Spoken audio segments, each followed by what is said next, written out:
apresentar o nosso última sessão do ano, de como não compreender Lacan. E o título que nós demos foi 3 pontos. 3 pontos e ao menos um. Que em francês seria au moins un. Au moins un. Que é um conceito de Lacan. E aqui na capa isso vai ter importância. Por que nós colocamos aqui Totem und Tabu? O Totem e Tabu, que é um texto de Freud, uma escritura de Freud, publicada em 1913. Então, isso não é à toa que apareceu por aqui.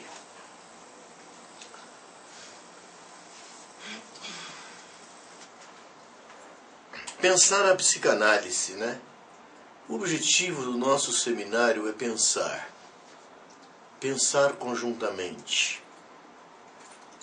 Pensar nós. Fazermos uma mente única e conseguir avançar em nossas elaborações. Eu andava dizendo, né, como é o meu processo de formação das minhas ideias para um seminário. Primeira coisa que eu li talvez umas 2 páginas de Lacan, eu tenha lido umas 2 páginas de Lacan, e passo a ler outros autores que não têm nenhuma relação com a psicanálise. Podendo ser filosofia, sociologia, antropologia, matemática, topologia, e aí vai, não é? E há momentos em que eu me deito e fico 1 hora pensando em busca de novas ideias. E às vezes essas ideias aparecem quando menos estou a esperar e elas são anotadas. E entro no seminário com uma ideia. Quando vou fazer o meu esquema, eu já tenho na minha cabeça, de maneira quase que automática, uma teoria central, uma ideia central que vai guiar o meu trabalho. Guiar a minha fala, guiar as nossas reflexões, porque aqui não é um discurso, não é uma exposição, vamos dizer, professoral, não se trata disso, mas uma tentativa de levar a pensar. Vamos dizer, fazer com que o cogito implique, o cogito cartesiano, na existência de novas ideias, que seria o próprio existir, o nosso existir no mundo da psicanálise.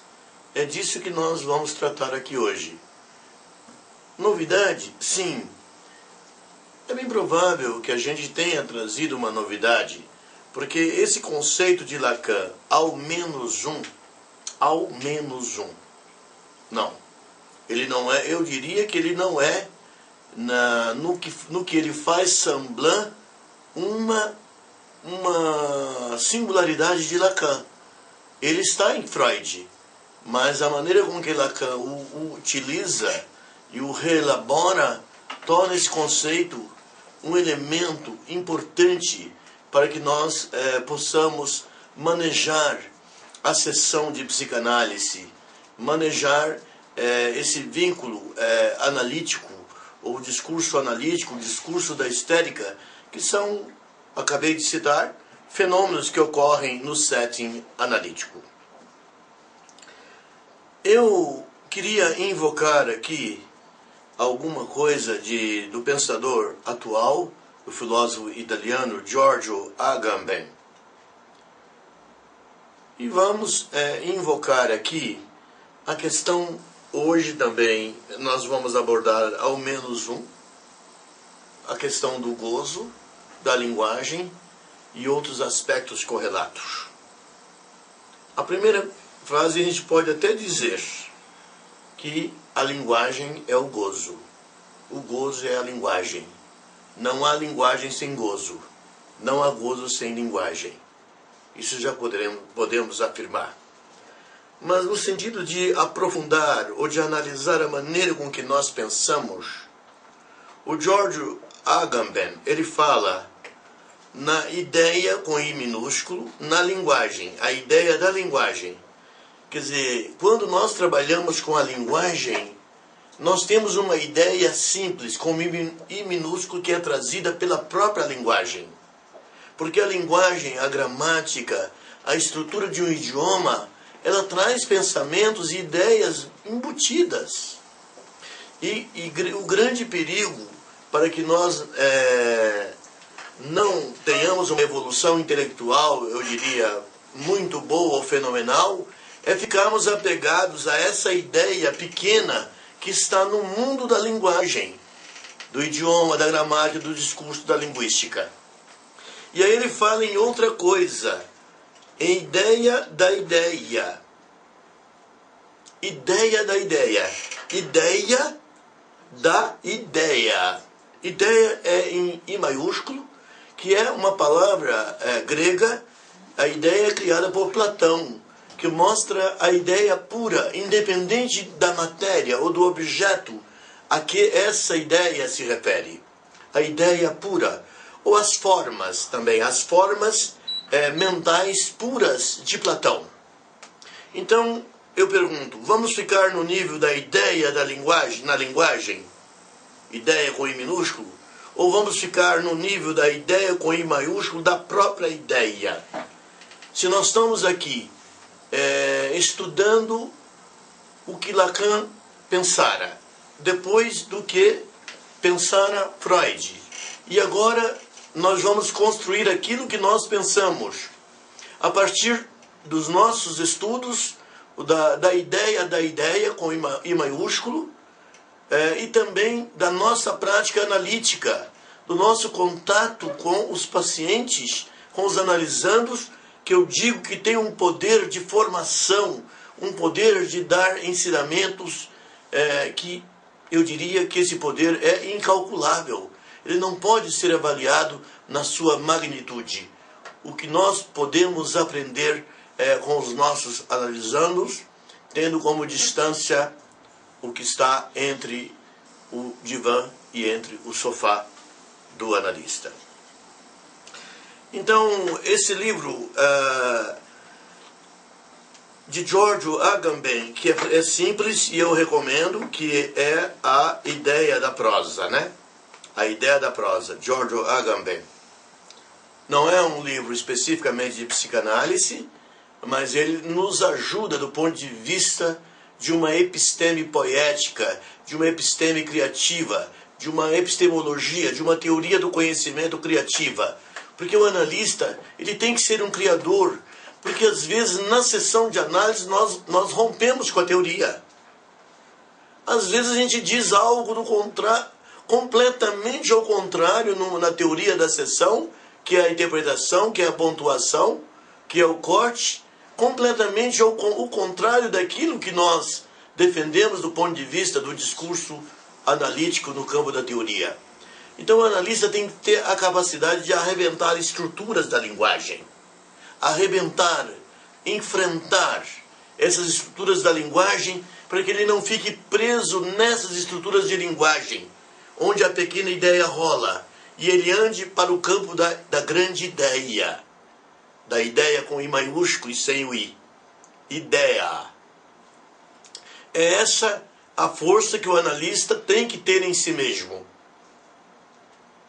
Não sendo uma contra-transferência, é claro, não atuando como um analista contra-transferenciado, mas, obviamente, dando realce e importância ao lugar que ocupa no seu desejo de analista.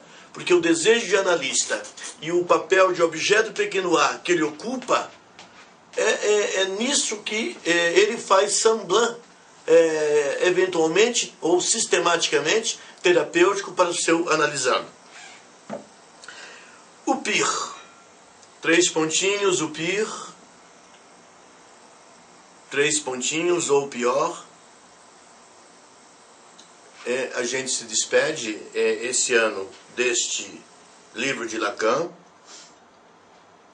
onde ele fala essencialmente da questão do gozo.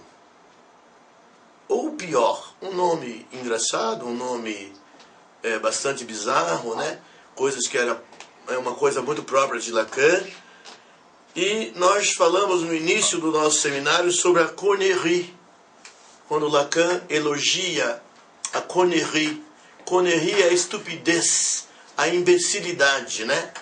Quando ele falava para os alunos deles, vocês votam em políticos inteligentes ou você vota nos imbecis? Nos imbecis.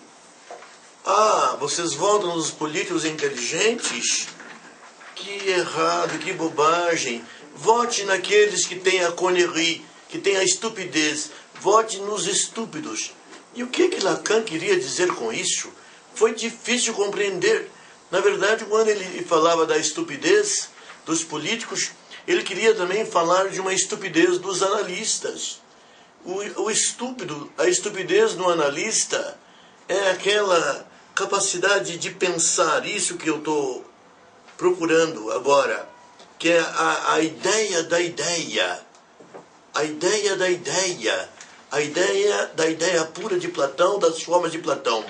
Essa é a estupidez do analista, que com essa expressão, la connerie de psicanalista, ele está elevando o psicanalista aos píncaros da glória, aos píncaros daquilo que ele deve ser, como aquele que tem a chance de receber sujeitos humanos no seu divã. Veja, voltando ao pior. Nós já falamos da estupidez ou da connerie. O sujeito goza do outro. E aí nós lançamos aqui, não é uma novidade, do grande outro. E temos o sujeito do outro. Temos o sujeito do outro barrado. Podemos ter outros não barrados e outros barrados. Outros castrados e outros não castrados. Com certeza. A negação sexual do gozo na gozocastração. Aliás, essa palavra gozocastração eu nunca li, é uma criação minha, como foi uma das últimas, que é a questão do cronossignificante. É também uma criação nossa. Relembrando, para que nós não caiamos numa elucubração muito eidética, muito pura, vamos nos lembrar de alguma coisa que nós já colocamos aqui. A tétrade eidética do gozo. Eidético é do mundo da ideia de Platão. O gozo do outro, la jouissance de l'autre, que é o máximo de gozo, né? La jouissance phallique, o gozo fálico, é quando existe já um fi. Existe o falo com fi minúsculo, passa a ser falo com fi maiúsculo, então nós já temos um gozo marcado pelo significante, o gozo fálico, la jouissance phallique. E o mais de gozar, estamos baixando o nível de gozo, le plus de jouir, o mais de gozar, que mais tarde vem a ter uma identificação com aquilo que nós chamaríamos no capitalismo a mais-valia, o mais de gozar, e teria uma identificação com o objeto pequeno A de Lacan, que é um dos elementos fundantes do discurso do analista. A gozocastração, la jouisse castration, esse termo já está cunhado acima na nossa fala desta noite, e nós sabemos que a gozocastração teria uma correspondência com o Édipo castrado, com a estrutura edipiana castrada. A regência do falo como significante mestre. O falo é um significante mestre? Sim. Na cena pré-edípica, como se distribui essa dinâmica do falo em relação a como significante mestre? Como é que se distribui isso? Na cena pré-edípica, que é no duo fusional mãe-bebê, nós temos o falo com fi minúsculo, né? O falo marcado pelo fi minúsculo grego. Isso é uma construção lacaniana. Andando na estruturação do sujeito, nós estamos caminhando aqui, nós temos a cena edípica. Quando o infante ou a infanta ainda não estão no Édipo, nós temos um falo fi minúsculo. Quando se entra no Édipo, temos o falo Φ maiúsculo, né? O falo Φ maiúsculo. O Φ minúsculo seria da esfera do real e do imaginário, o falo. E o falo com Φ maiúsculo seria da esfera do simbólico, né? Se nós pensarmos na lógica borromiana de Lacan. Os construtos fálicos. Quais são os construtos fálicos que nos interessam nessa reflexão que nós vamos fazer hoje, esta noite? Uma reflexão. Não se preocupem, não se incomodem se a gente se confundir, se nós nos confundirmos, se as coisas nem sempre ficarem claras, porque nem tudo deve ficar claro num sistema de pensamentos quando nós o construímos. Os construtos fálicos que vão emergir nesta fala, temos le au moins, o ao menos. O ao menos um. Está traduzido aqui. O ao menos um. La jurisprudence. La jurisprudence quer dizer a gozo-presença. Isso é um conceito completamente novo que nós nunca trouxemos aqui. Ele é estritamente lacaniano. Então nós temos o ao menos um, a jurisprudence, a gozo-presença e a jus-absence, a gozo-ausência. São termos, são três conceitos fundamentais em relação aos quais nós vamos ter que pensar de maneira detida. Na metapsicologia do ao menos um, conceito de um Freud atualizado. Foi assim que eu nomeei esse ao menos um, não é? E esse ao menos um está lá na escritura de Freud, Totem und Tabu, Totem e Tabu, de 1913, quando ele fala sobre a questão de um pai dominador, possuidor de todas as mulheres, e que os filhos se rebelam contra esse pai e o assassinam. E esses filhos se rebelam contra esses pais e o assassinam, e depois vem a culpa, vejam vocês, vem a culpa em relação a esse pai morto, e esse pai morto passa a ocupar o lugar do significante do nome do pai para aqueles filhos que praticaram o parricídio.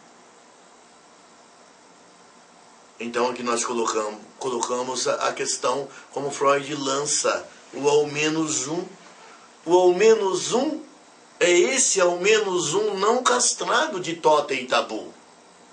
Esse pai primitivo e originário, ele é o ao menos um. Embora esse conceito ele não vai se limitar a isso. Ele vai avançar. Ele será de grande utilidade no manejo analítico da sessão. É importante que nós venhamos a compreendê-lo. O ao menos um está dizendo que ele não é castrado, é o pai primitivo. O pai no real Borromeu, que é assassinado pelos filhos. E que finalmente ele venha criar o tabu, que é a lei do pai. E Lacan dizia que o bom pai é o pai morto. Ele costumava dizer isso nos seminários. E ele estava, nesse sentido, ele estava também já falando do ao menos um. Ao menos um não castrado. Esse pai primitivo.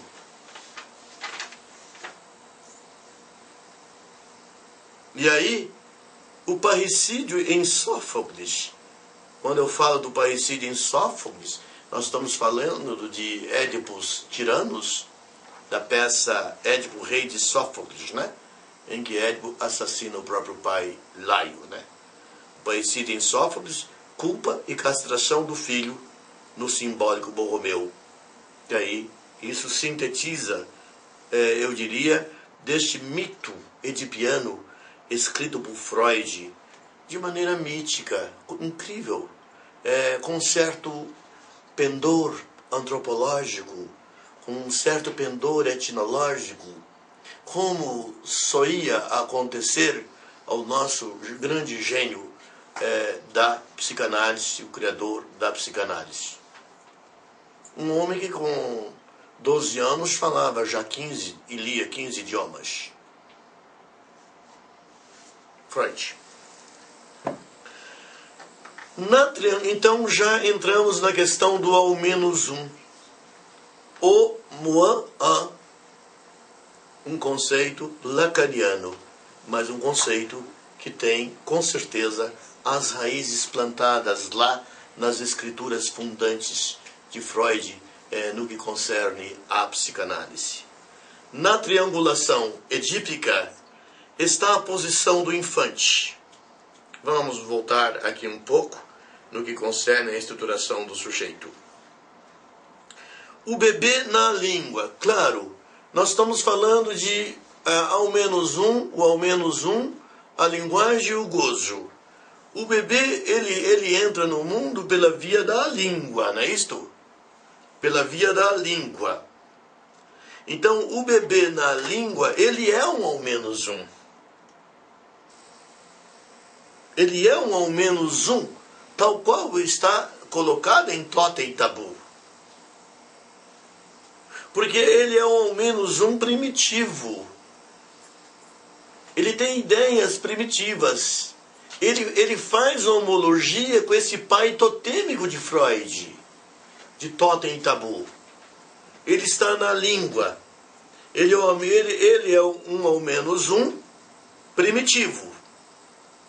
E esta língua, obviamente, ela é uma língua de gozo, necessária para que o bebê entre no mundo pela via dela. Mas ele é um ao menos um primitivo. E quando é que esse ao menos um primitivo vai se tornar um outro ao menos um? Um outro ao menos um. Que é, nós citamos aqui, o devir do ao menos um castrado na cena tabu totêmica. O devir do ao menos um, que é esse bebê, no momento em que ele se torna castrado, ele vai ser o ao menos um castrado. Ou como se diria no francês lacaniano, au moins un châtré. Ao menos um castrado. Então, o bebê, ele transita no ao menos um. De um ao menos um primitivo, não castrado, para um ao menos um castrado. E que, falando em Melanie Klein, a posição esquizoparanoide que coincide em parte com a língua, a Lalang, né? Coincide em parte com a Lalang, ele é um ao menos um, e vai se tornar um ao menos um castrado na posição depressiva.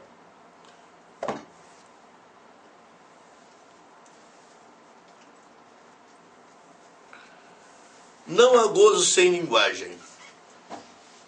Já colocamos isso. Toda vez que o mundo tem conflitos, é na linguagem que esse conflito repercute. A criminologia é linguagem. Não se interessa pelo ato que se praticou, mas pela linguagem que está ligada ao ato praticado. É a linguagem que está ligada ao ato praticado. Você pode ter um homicídio, você pode ter a perda de uma vida humana, e ela representar um crime ou não, enfim, depende de toda essa teia de linguagens que rola em torno, vamos dizer, da criminologia. Não há gozo sem linguagem. Pas de jouissance sans langage. Pas de langage sans jouissance. Não há linguagem sem gozo. Podemos também inverter. Negativo do gozo e linguagem no ser sem cogito e verbo. O animal.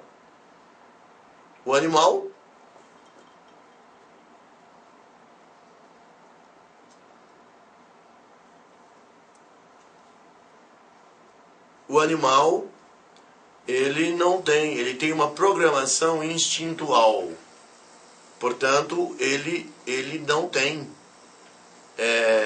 Ele é negativo do gozo e é negativo na linguagem. Ele não tem cogito. Porque o sujeito que é vitimado pelo gozo é o sujeito que tem linguagem, que tem discurso e que tem cogito.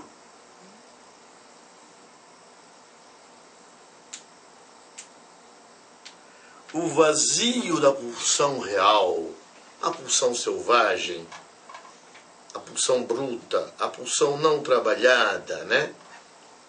É preenchido pela linguagem. Pela linguagem.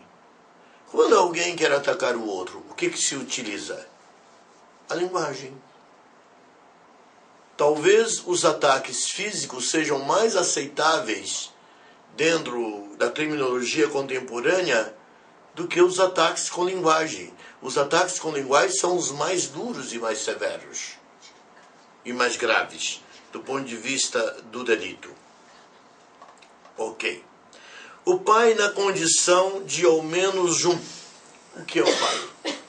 O pai como ao menos um. Au moins, faltou um S, por favor, gente. Au moins un. O menos um. O moins un. M-O-I-N-S. Pode colocar um S, tá? É a expressão original no francês de Lacan. O pai na condição de ao menos um. O pai. Ele é possuidor do gozo com a mãe do infans. Claro. O pai, ele tem a prioridade total de gozar com a mãe da criança, do infans. Ele tem total prioridade.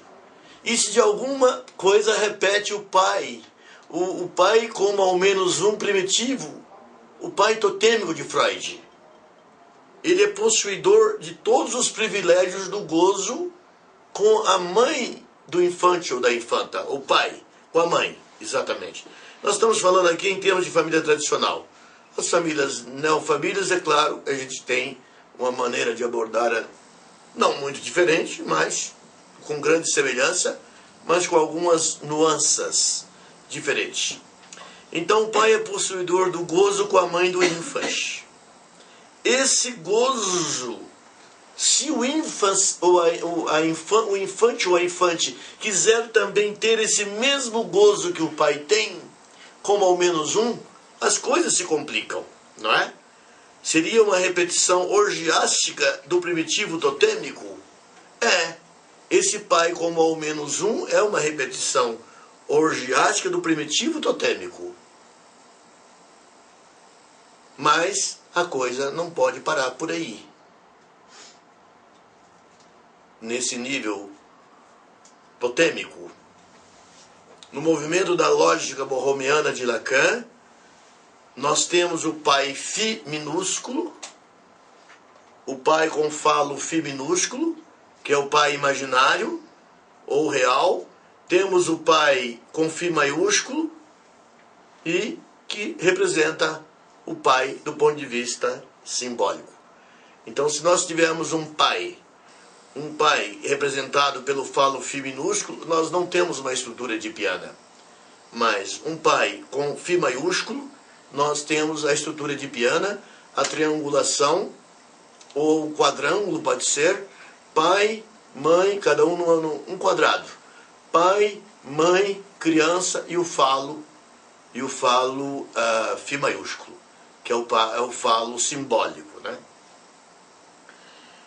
E o ao menos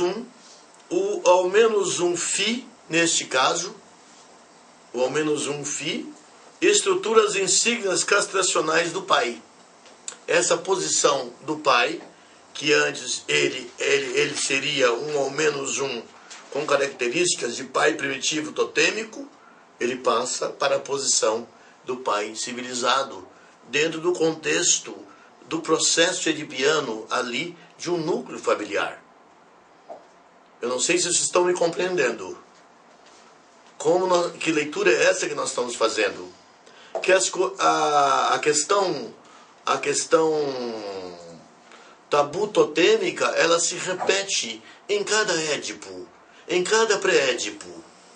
É isso que eu quero dizer, que o ao menos um está ali sempre atuando. O ao menos um não castrado e depois o ao menos um castrado. Porque a criança olha para aquele pai como ao menos um não castrado, todo poderoso. Mas chega um momento que a criança diz, não, ele é ao menos um castrado, como eu. Que não é tão ao menos um assim. Já deixou de ter esse privilégio. Porque no momento em que a criança transita para a posição de ao menos um castrado, ela tem as insígnias do pai. As insígnias do pai. Isso é Lacan. Também não tem nenhuma originalidade em dizer isto.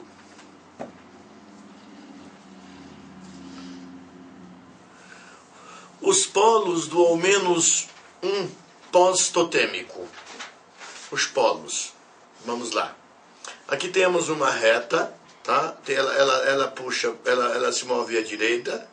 Os elementos componentes dessa reta, os segmentos, se movem para a direita e se movem para a esquerda. O semblant ao menos um. Aqui nós estamos falando do semblant ao menos um. Não é isto? E nós temos o primeiro ponto à esquerda, que é jouissance, jouissance, que é a gozopresença, JP. Que é a coisa, né? Lembrando aquele outro conceito, la chose lacanienne, né? Depois nós temos o D, que é o desejo, né? Le désir, ou a chose, a coisa. Ou a coisa. Ou a coisa, sim. E temos o JA à direita, que seria la jouissance, a gozo ausência. E, obviamente, teríamos a coisa em negativo. O que quero dizer é o seguinte, que nós podemos mover esse D, pode mover tanto para o lado da gozo presença, como da gozo ausência. E que nos vários momentos da existência do sujeito, nós podemos ter gozo ausência e gozo presença em maior ou menor intensidade. Esses gozos recalcados, castrados, eles podem retornar com o formato da gozo presença e da gozo ausência em determinadas situações clínicas, em determinadas estruturas clínicas, em determinadas situações existenciais, ou em determinados distúrbios, como quer o dicionário de psiquiatria norte-americano e como quer o dicionário da psiquiatria de um modo geral. Então vejam vocês que a linguagem é o grande veículo onde essa jouissance, essa gozo-presença se manifesta e onde essa gozo-ausência também se manifesta. E o desejo mantém-se oscilante, né, entre esses dois polos e essas duas estruturas. E nós podemos ver isso muito bem na sessão de análise, esse movimento da gozo-presença com a gozo-ausência e o desejo, o analisando que começa a gozar em determinado discurso analítico, numa linguagem que não é nem discurso e não diz nada, e o analista fica ali, como dizia Lacan, que o analista é a maior caixa de lixo do mundo, né? Ele é uma grande lixeira do seu analisando. Então é importante você poder observar esses movimentos durante a sessão de análise.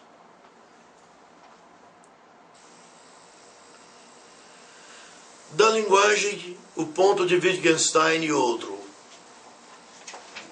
É claro que as pessoas devem se lembrar do que nós já temos falado. Ludwig Wittgenstein, ele tem duas obras importantes, as mais importantes, o filósofo da linguagem, né? Filósofo da linguagem, que é o Tratado Lógico Filosófico, né?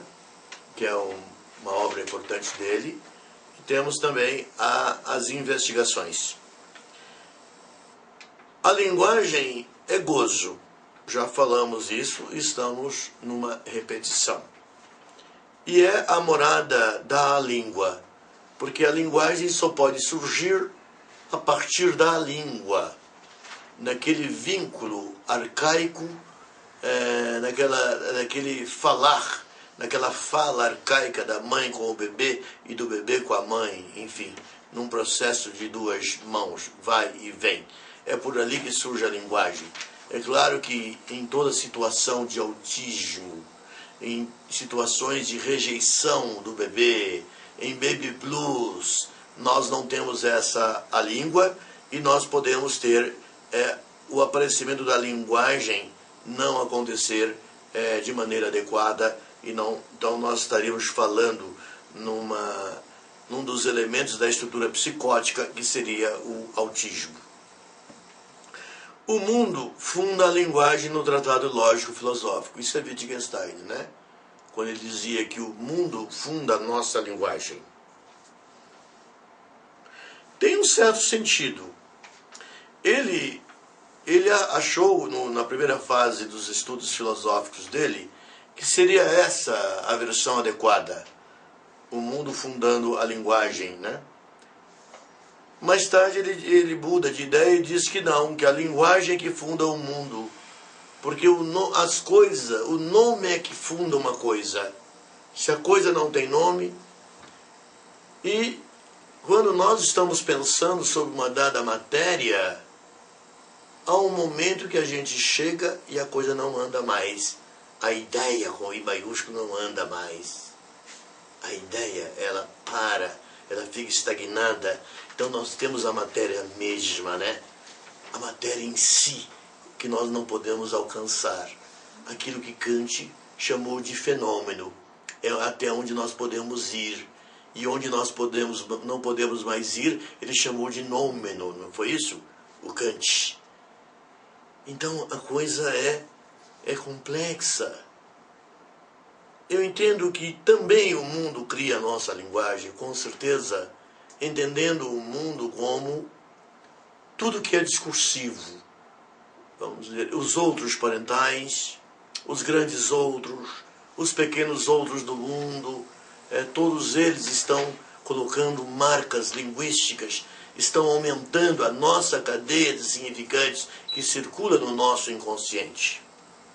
Então, eu diria que as duas posições de Wittgenstein, para nós, do ponto de vista da psicanálise, elas têm sentido. E a melhor representação dessa questão de que a linguagem funda o mundo é Moisés no Gênesis, né? Ele falava e o mundo, e algo aparecia, era construído. Ele falava e aquilo que ele nomeava era construído. Ele falava e outra coisa era construída. Ah, o homem é bom, eu construí o homem, mas estava muito sozinho, eu criei a Eva, e aí vai, tá? Há possibilidade de uma castração da linguagem. Quando nós falamos que a linguagem é gozo, isso pode nos levar a uma posição pessimista. Uma posição pessimista em relação à linguagem. Será que a linguagem não pode ser boa? Será que ela é sempre gozo? Essa é a pergunta que nós fazemos.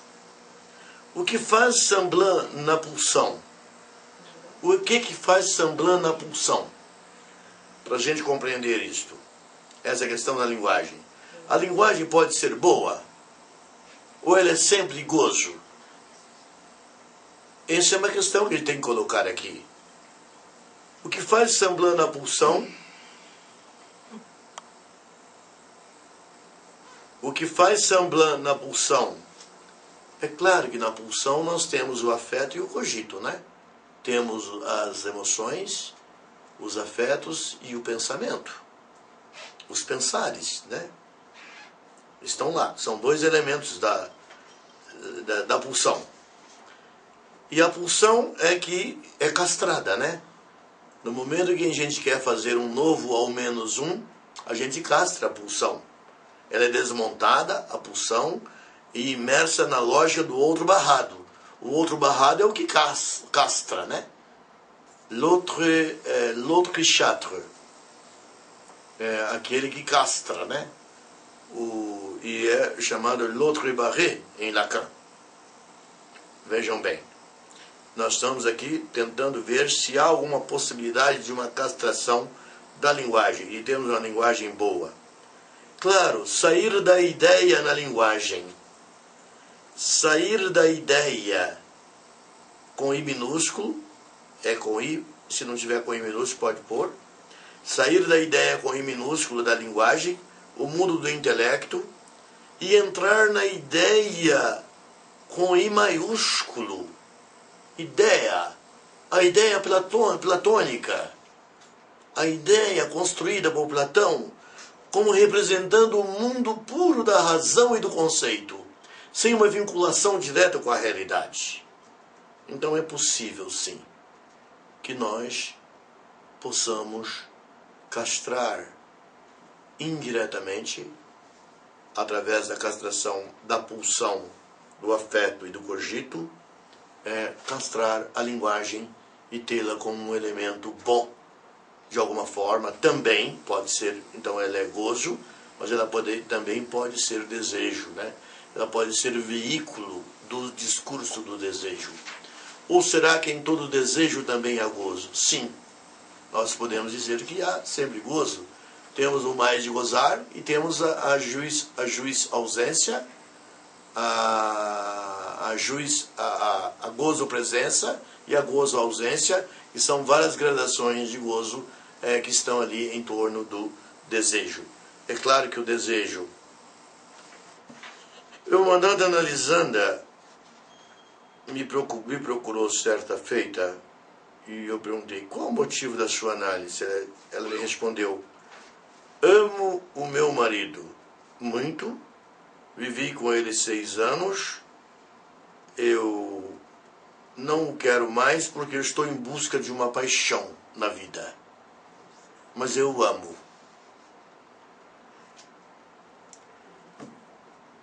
E ela me disse, eu vivi com a minha mãe até os 5 anos sem nenhuma figura paterna. Não sabe quem é o pai. Parece que não sabe quem é o pai. Só teve a quem chamar de pai aos 6 anos de idade, que foi o padrasto. Então ela disse, e numa dada sessão ela disse, nossa, mas o amor então é muito chato. Eu quero o gozo da paixão, do pássio, né? E não quero nenhuma razão, nenhum compromisso, nenhum outro da lei com ela. Quer dizer, ali o índice de gozo presença é altíssimo e o índice de gozo ausência, vamos dizer, é muito pequeno. É baixíssimo, né? Mas parece que já chamou o ex-marido para conversar. Depois que descobriu que paixão não é amor. Vai gozar com ele. Não, paixão não é amor. Ela está descobrindo na análise isto. Tá bem. A sexuação toca o mundo da linguagem. Eu coloquei isso aqui como uma provocação, porque eu vi numa dada mídia uma mãe de uma nacionalidade que eu não sei qual é, talvez americana, que ela dizia que não dizia aos filhos se ele era um menino, se ele era menino ou não. Que ela não dizia para a filha se ela era menina ou não. Que ela não nomeava. E aquilo me causou um grande susto. E eu resolvi colocar aqui hoje essa questão. É claro que o discurso definitório parental, ele é definitório para ser menino ou ser menina. Isso é fundamental. E também, é claro, a edipocastração também é definitório, mas é importante que se diga, que seja dito isso, porque as crianças, todo mundo lembra das teorias sexuais infantis, né? Freud, não sei se eu estou errando, mas eu acho que há um texto de Freud, as teorias sexuais infantis. Eu não sei se ela está nos 3 ensaios, né? as teorias sexuais infantis, e que são muito bem afirmadas pelo pequeno Hans, pelo texto dele, da análise do pequeno Hans. Quando um menino com 3 anos e meio, nasce a irmãzinha Hannah, e ele vai procurar pelo pênis. Ele vai, cadê o pipi? Ah, mas cadê o pipi da Hannah? Ele queria que ela tivesse um pênis, não é? Nesse sentido, isso Freud avança nos seus estudos para mostrar que as crianças até os 4 anos não há homens e nem há mulheres, mas não homens e mulheres definidos, não há sexo, todo mundo tem pênis, mas aos poucos é que essa construção do ser homem, do ser mulher, do ser masculino, do ser feminino vai se construindo, né?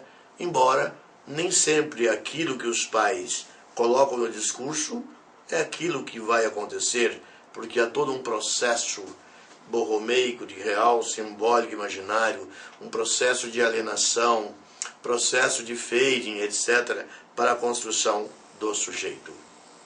Mas negar à criança uma definição de acordo com o idioma do mundo, o que é ser menino, o que é ser menina, não. Isso é o mínimo que uma mãe ou um pai pode oferecer ao seu filho, se não tiver muitas coisas a serem oferecidas.